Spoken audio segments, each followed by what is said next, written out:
Hello everyone, today we will talk about how to fix or how to solve the problem of outline on the application of Slack.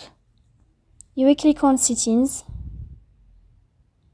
In this page you can click on apps, default apps, app settings.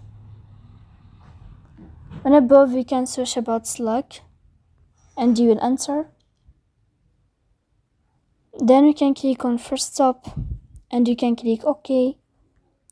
After that you will enter to the window of storage.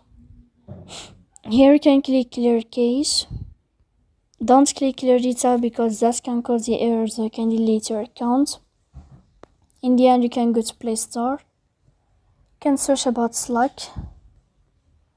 And you can update your app if you will find the update in this blue sign. So please don't forget to support us by like and subscribe. See you next time in another video.